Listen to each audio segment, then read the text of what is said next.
Hello bachcho, let's see the question. The question say let a and b the n-th term of the GP of positive numbers. Let summation n goes from 1 to 100 a to n is equals to alpha and summation n goes from 1 to 100 a to n minus 1 is equals to beta such that alpha is not equal to beta. Then the common ratio is option A alpha divided by beta, option B square root of alpha divided by beta, option C beta divided by alpha, option D square root beta divide by alpha. तो हमारे पास given क्या कि A N मेरी क्या N term है मेरी एक GP series की, इसमें सारे टर्म्स क्या मेरी पॉजिटिव हैं। हमारे पास गिवन है कि summation n goes from 1 to 100 two n ये मेरा इक्वल है अल्फा के, और summation n goes from 1 to 100 a two n minus 1 मेरा इक्वल इसके है बीटा के, और मेरा अल्फा या बीटा के इक्वल नहीं था। हमको ये बताना है हमारी कॉमन रेशो किसके इक्वल होगी। हमारे पास ऑप्शन है 4, हम बताना उनमें से मेरा कौन सा ऑप्शन करेक्ट है। Firstly I will tell you की कॉन्सेप्ट, और एक की कॉन्सेप्ट आपकी हेल्प करेगा इस क्वेश्चन को सोल्व करने में।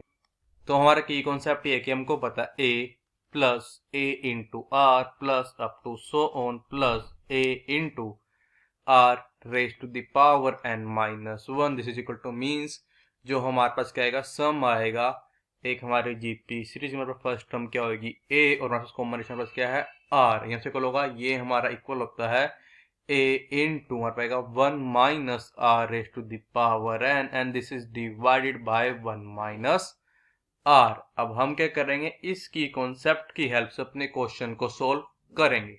सबसे पहले करते हैं लेट कर लेते हैं, क्या लेट कर लेते हैं कि जिस जीपी यहाँ पे बात हो रही है हमारे पॉजिटिव नंबर की उसका कॉमन रेशियो कितनी है r, और फर्स्ट टर्म क्या है a।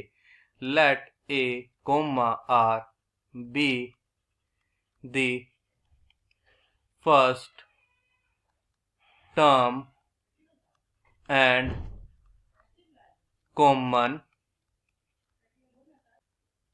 रेशो। अब हमारे पे गिवन क्या है कि summation n goes from 1 to 100 a two n जैसे कुल this is equals to alpha.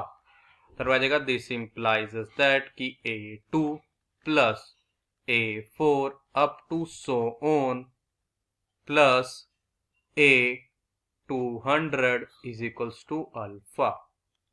This implies that अब देखो हमारे पास फर्स्ट टर्म तो है a और हमारी कॉमन रेशियो क्या है r, तो हमारे पास a2 मीन्स जो मेरी सेकंड टर्म पे क्या आ जाएगी हमारे पास आ जाएगी ar प्लस मेरे पे फोर्थ टर्म पे आएगी ar raise to the power 4 minus 1 means 3r plus up to so on plus.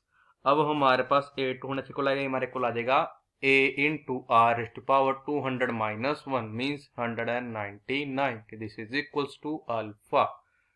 This implies that अगर अपने की कॉन्सेप्ट का यूज करके जाए देखो हमारे पास ये जो जीपी सीरीज बनी जिसका हमने सम निकालना है, हमारे पास यहाँ पे फर्स्ट टर्म तो है ए आर और यहाँ पे कॉमन रेशियो कितनी है आर स्केयर, तो आ जाएगा कि ए आर इंट आ जाएगा 1 माइनस आर स्केयर क्या आ जाएगा यहाँ पे 100 बिकॉज यहाँ पे ये 100 टर्म है and this is divided by 1 minus r square this is equals to alpha। इसको जूम कर लेते हैं अपनी इक्वेशन फर्स्ट।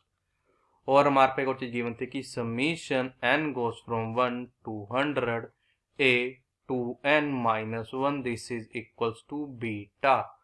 तो हमारा पे क्या जाएगा दिस implies that कि a1 plus a3 up to so on plus a199 is equals to beta। आ रहेगा this implies that a1 means first term, तो आ जाएगा a plus a3 means third term, तो आ जाएगा a इंटू आर का square plus up to so on plus आ जाएगा a into are raise to the power 199 minus 1 means आ जाएगी 198, this is equals to beta. अब हमारे पे फर्स्ट टर्म कितनी है a और मेरी कॉमन रेशियो क्या है आर स्केयर। तो अगर अपने की कॉन्सेप्ट का यूज कर पाएगा दिस इंप्लाइज दैट कि a into 1 minus r square उसकी पावर क्या आ जाएगी 100 बिकॉज हमारे पास यहाँ पे 100 टर्म है जिनका हमको सम निकालना है, मीन्स हमको फर्स्ट 100 टर्म का यहाँ पे सम निकालना है। This is divided by 1 minus r square this is equals to beta. So zoom कर लेते हैं अपनी इक्वेशन सेकेंड और क्या करते हैं डिवाइड कर लेते हैं। डिवाइड इक्वेशन, कौन सी इक्वेशन हमारी इक्वेशन फर्स्ट को second, divide equation first by second, हमारे पास आ जाएगा दिस इम्प्लाइज दैट कि जो आर है को आ जाएगा this is equals to alpha divide by beta, means हमारी कॉम्बिनेशन आ गया अल्फा डिवाइड बाय बीटा के। इट्स मीन दैट कि जो हमारा ऑप्शन ए है ये हमारा करेक्ट ऑप्शन है। So the final answer is option A is our correct option. I hope you understood it well. All the best. Thank you.